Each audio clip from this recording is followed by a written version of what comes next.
Hello everyone. It's been quite some time since I last uploaded a video. Um, I have a couple of reasons, couple excuses, I guess. I haven't really played any online league games. We've been going through the cycle, and so I've been waiting for everyone else to sort of play the interzonals, play the candidates, um, and uh, and then well, here we are. The candidates, we finally finished them, and Matt Petroviak won them. So we're going over my first game with him here.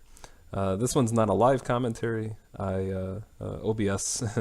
It was quite some time since I had recorded, so OBS wasn't working, and I had to play Matt, and then I figured I would just record it later when I could get it working again. So. This is game one.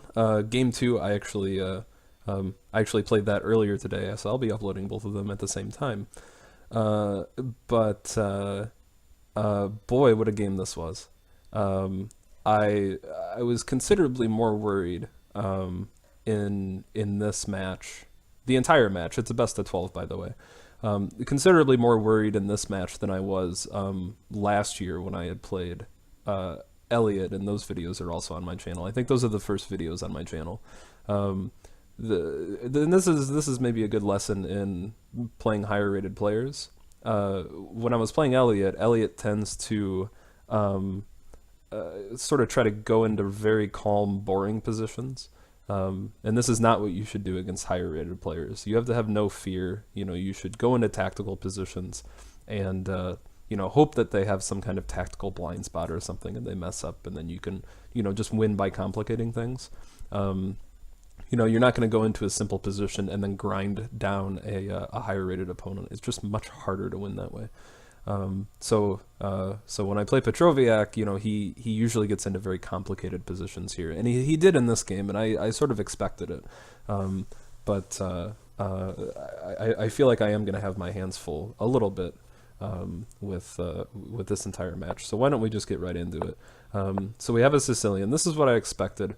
I did, I've been toying with some ideas like B4 or C4, but I figure, this is the first match, let's get some of the butterflies out and just, play what I'm comfortable with. We kind of just want to feel each other out here. So we've played a ton of games that have gotten to this position. And in fact, most of our games as white, I think, have gotten to this position or something very close. Um, Now, the thing with this position is when I was looking at his games, he was always playing this G6 move, and I didn't think that you could play this move order, and because this move order, it sort of lets you play the accelerated dragon, but also not have to deal with the Mroxky bind. And this just shouldn't be possible. I mean, that you shouldn't be able to have your cake and eat it too. So this G6 move, I saw that he'd been playing only this recently, so I knew that we were gonna get into this position. So I attempted to do some prep on this, and the prep looked it looked like the positions that I was going to get into. I guess I should go to the analysis board here, so that I can actually move the pieces. Um, Spoilers. So G6, and the prep that I looked at was oh, and the computer already has it here. Yeah, interesting. Was knight takes and not d takes. I wasn't really worried about that line at all. I was more worried about this c takes line. And by worried, I guess I mostly mean yeah, I'm not comfortable with this position. I don't get these positions a lot, so I want to make sure that I get the most out of it. So worried that I'm not able to get the most out of it. And this is the idea here. So black really can't play like this. They need to sort of delay this knight move so that this sort of play isn't possible. And there's a couple knight moves. Of course, I mean, this just gives away a pawn. This gives away the knight. So it's really just between these two knight moves. And take note, I cannot trap the knight because it does, it can just come back to G7. So I had looked at this, and in here, I think I was supposed to play like bishop c4 or something, the engine says. Bishop e2 is also a move. And it just gets, it gets complicated.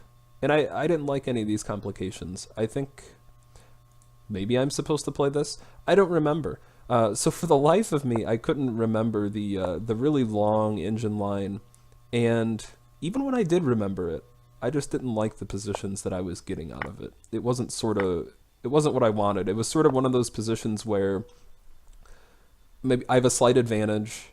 Um, my pieces look really nice, but the queens end up getting traded.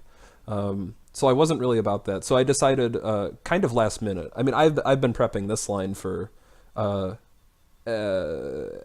ever since the candidates and the interzonals started. Our candidate, the club candidates and interzonals, because I kind of figured that I would play Petroviak. He's been on a roll recently. Um, uh, so I knew about this. I've been prepping it for months, and then last minute I decided, I'm not going to play this. This is just no good. Um, so Bishop E3, just what I'm comfortable with. I just want to go into a normal accelerated dragon, and I was very happy with this. In the past, he's played Queen A5.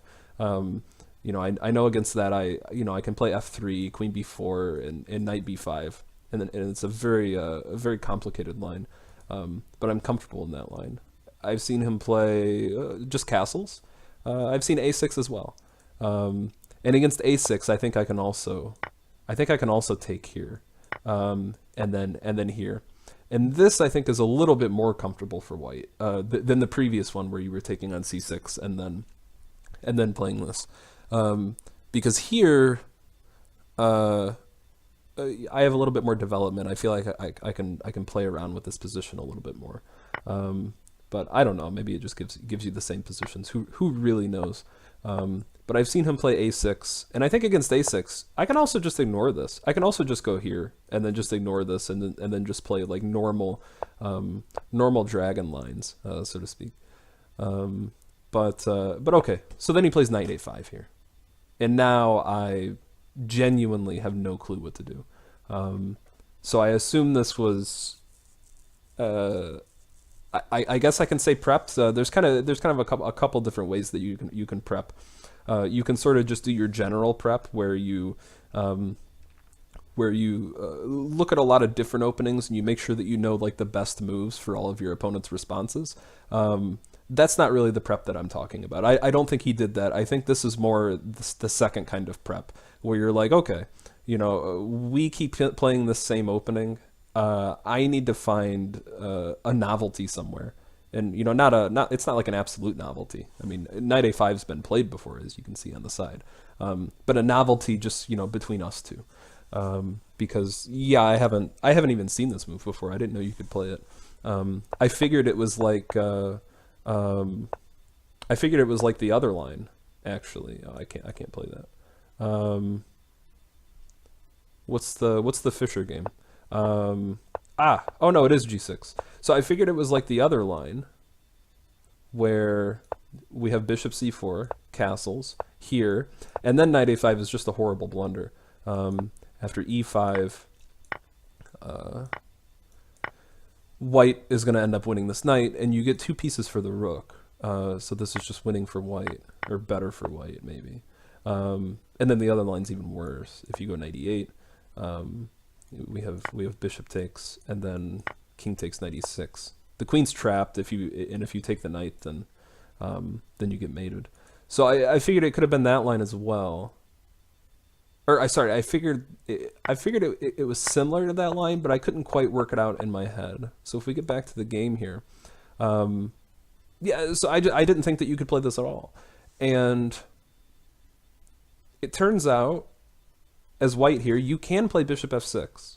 And I didn't look at that. I didn't realize that you could do that. I figured I would try to make some e5 stuff work. Maybe I go bishop b3, and then try to make some e5 stuff work. But after bishop b3, he can just take it.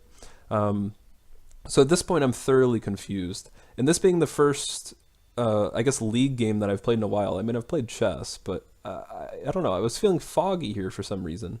Not that that's really an excuse, but for some reason I couldn't work the lines out in my head. I think I was trying to make e5 work too much, so like bishop b3 and then e5.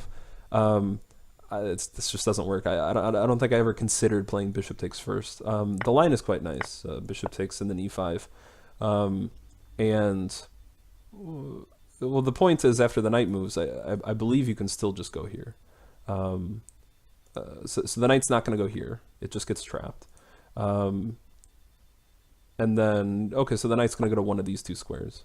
There or g8. And if it goes... I don't know what to do if it goes to g8.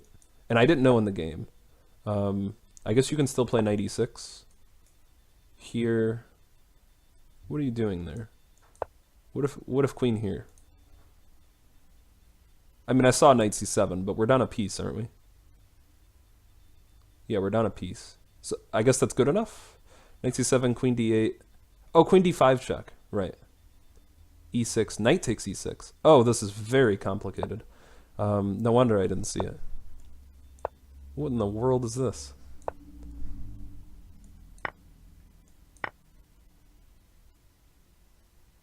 Oh. Wow. Okay. Yeah, I didn't see that. Yeah, the queen's hanging at the end there. Okay, that's quite a line. So I didn't see all that. I just didn't look that far. There's just too many things to look at. It's kind of one of those... it's one of those things that you see and you're like, yeah, it probably works, but wow, there's so many different things to look at. I didn't even consider that during the game. So here I just play bishop e2, and we can turn this guy off. I figured bishop e2... I didn't want to give the bishop away. I don't know. Bishop b3 is probably okay. It looks like it's played quite often in this position, according to the Lichess database. But bishop e2. And I figured bishop e2 was fine, because bishop e2 is good if this knight's back here. So this just looks like an improvement to me over all those other lines. So I figure if I play bishop e2, I have a couple options. I can play f3, queen d2, and castle queenside if I want. But I can also just castle kingside and play stuff like f4, queen e1, and f5, and all that nonsense. So I have options here. I liked bishop e2 much better than bishop b3. I mean, bishop doesn't do anything on that diagonal. He just gets captured. So bishop e2. So I thought this was fine. I was reasonably happy with bishop e2. He castles fine. And probably here I got a little bit greedy. I think I should just do everything that I just said, which is castles or, go for the queenside castle and the more thematic dragon line. I think I'm quite comfortable there. But I played e5 here. And I don't like this move at all now, looking back on this. This just induces too many weaknesses for me. And there's not really a point. There's just not a point to the move. He just moves his knight, and then he asks me rude questions. Rude questions about my position that I don't really have answers to. So knight e8 and f4, I thought was an answer, but apparently not. I mean, I saw d6, but I probably underestimated this move quite a bit. And then knight f3 and bishop g4. And here I'm totally over my head. I mean, this is I something went wrong here, and I couldn't quite put my finger on exactly what it was. But it's this e5 move. I mean, of course, the computer says that f4 is a mistake after their inaccuracy after this. But best move is h4. I have no clue what that move does. I have no clue why I'm hanging the pawn. Sometimes you have to just sort of discount some of the computer lines as just wow, like how could I have calculated that? So f4 is a very human move, and I mean, I think in every position I'm going to play f4 there, but I don't have to play e5 in this last position, so I can make some improvements here. Okay, but knight e8, and so the game goes. Bishop g4. Okay, this is starting to get under fire. I'm quite a bit lower on time than he is. I mean, with a 15-2 time control, I mean, we're on move 11, and I've used a third of my time almost. This is just not. So I think I may have rushed to this move. But I mean, castles. I mean, I was worried about castles. Bishop takes, and then I believe he just wins a pawn, but I'm not sure. It says knight c6. I don't see why he wouldn't play this. And there can be some queen exchanges. I don't know, what does he say? It's just one of those positions. Yeah. I mean, yeah. So he will win the pawn, but I'm supposed to be happy with this compensation, and I'm not sure if I am. I don't know. It's hard to say. It's unclear, to say the least. So okay. So again, the human move. E takes d6. Tough position. Okay, and of course he takes with the knight. And here, there was a couple of moves that could have gone disastrous, but I ended up finding the move that worked, and I think this is one of those moves, if I recall correctly. Okay, no, I guess I have some other moves, but bishop d4 is quite a bit better than the alternatives by at least a half pawn. So bishop d4. I mean, what else am I going to do in this position? There's just everything is disgusting. I don't like this at all for white. If I castle, the knight's coming to c4, and this is just crushing. Castles, any knight comes to c4. I don't think it matters, but probably this one. Hits my bishop, hits this, and I'm not going back here. That's just not going to happen. That's not a position that I would ever want to play. So I figured bishop d4. I mean, I do need to move my bishop somewhere, and this just looks like the most active square for it. And then knight f5. I just didn't see this move. I mean, you're in this position and you're so worried about knight c4, and you're like, okay, well, bishop d4 looks quite reasonable, and I didn't see knight f5. And I think even if I did see knight f5, I think I would still play bishop d4. So this bishop d4 move was sort of made out of necessity without considering that the knight could also go over there. I mean, it looks strange because it prevents his bishop from retreating, but it's a perfectly fine move. And then here, I think I also played quite a human move here. I guess I can play bishop takes g7. I was quite worried, though. Bishop takes. I guess I don't have to be worried about that. King takes, and I guess I can go queen d3. I didn't see that during the game. And then if queen takes, bishop takes knight e3. I can just go king f2, I think. What does this look like for me? Quite nice. I didn't see this during the game. Looking at it now, probably. Probably I should have played something like that. Gone into an ending with bishops off the board, and I have a queenside pawn majority, and his knight's still a little silly, but maybe not for long. Maybe knight e3, and then he gets this knight here, but it's not permanent. Whoops. So I should have seen bishop takes g7. There's not really an excuse for that. And I only spent 20, maybe not even 20 seconds on it. So I probably should have seen this move. Yeah, bishop f2. I was maybe too worried about e3 here. Shouldn't be afraid of ghosts. Okay, then queen c7. Another move I didn't see. Didn't even consider it. What did I consider? Yeah, hell if I know. I'm just so out of ideas here. I'm just in an uncomfortable position that I'm not really sure what to do. No, I did see this move. I did see queen c7. I remember seeing queen c7 because I was like, okay, I'm gonna play my bishop back here, but then he's gonna go queen c7, and then I need to find a home for my queen.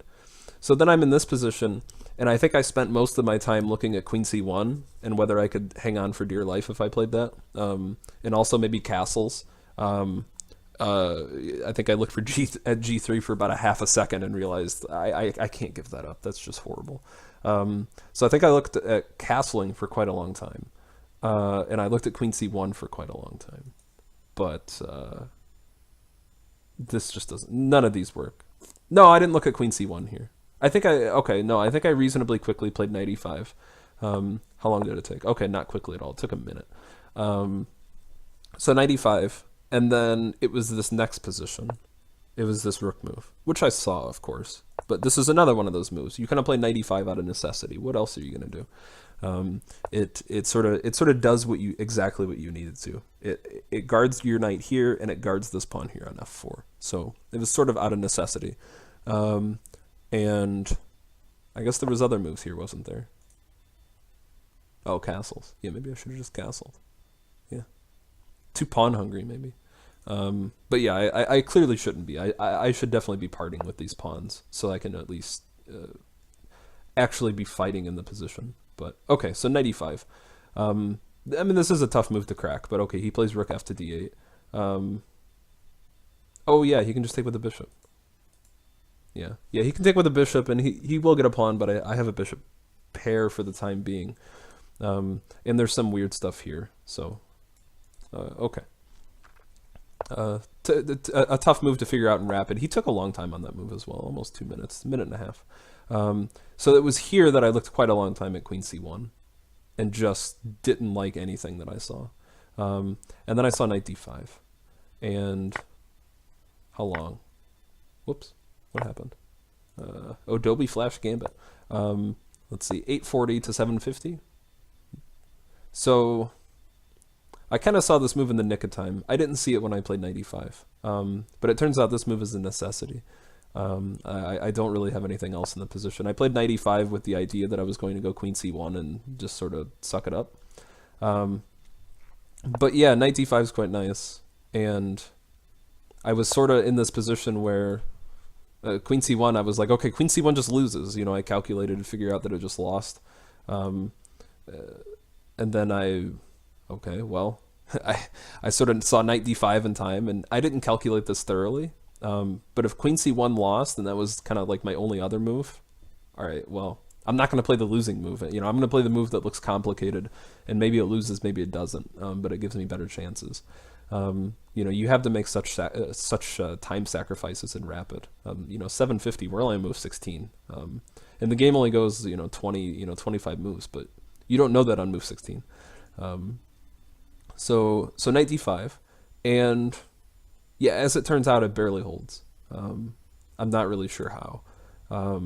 It looks like black might have something here, but I mean his pieces just aren't really great. I mean he's sort of down a piece here in this middle game. So, and whereas mine, okay, they're reasonable. That's not the best. But okay, bishop takes e2. That makes sense. Knight takes c7. And then I had calculated, what little calculating I did, I had calculated bishop takes. And I didn't like the position. I wasn't overly happy with it, but it was better than a few moves ago, certainly. And he plays rook takes d1. So this is just losing. I get a very comfortable position after this. I mean, it's the queen's guarded here, so you would think take with the bishop. So I'm not really sure what he was thinking here, and I think he did play this move very quickly. 3 seconds, maybe 5. There's an increment. So he just played it far too quickly. And yeah, it just doesn't work because after bishop d1, I have knight takes a8, and now I'm up in exchange. So all of a sudden I'm in the game. I'm winning even. Bishop takes c2. And now, okay, well, it's time to figure out, do we take the pawn? So that was the first move that I had looked at. I decided to castle. I thought I had better prospects with castling. I figure if I castle, is he really going to guard the pawn like something like this? This just looks horrible. If he guards the pawn, for example here, it's rook c1. It just wins. So I figured castling. I figure if I castle, I can take the pawn later, and if he guards it, I just win. So okay, so he played bishop e4. So he got his bishop out of the way, fine. And then bishop takes a7. Knight c6. Okay, it would seem that I have to take the knight. And then bishop takes c6 and b3. But my pawn's hanging here. No need to give up a pawn like that.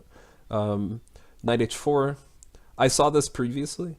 And I think I looked a long time at rook f2. And when I saw knight h4 earlier, I think I was pretty bent on just playing rook f2. And then all of a sudden I didn't like it because I didn't know what to do after b6. B6 threatens the knight. B6 threatens this. If I take, I lose the knight. If I take with the knight, I lose the rook. So I had no clue what to do.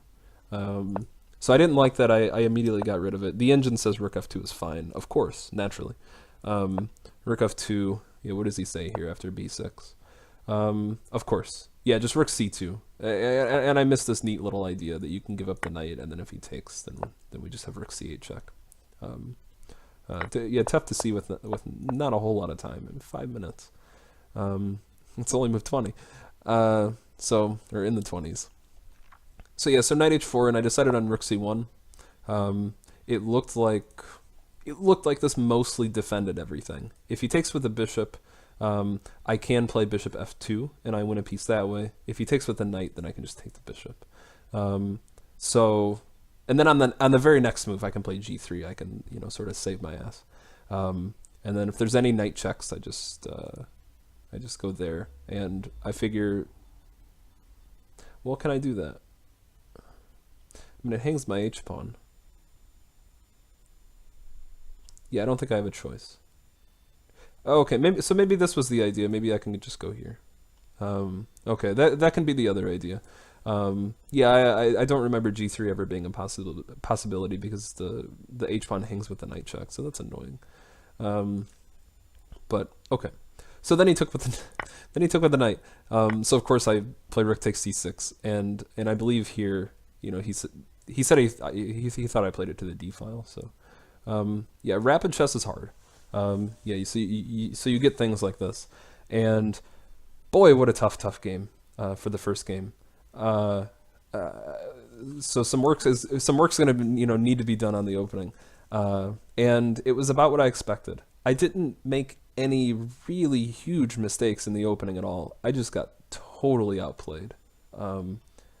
Right at the tail end of the opening, I'm at negative 1.5. Just roundabout there. So a tough game. But okay. I'll be uploading the next game probably later today, as I have to run.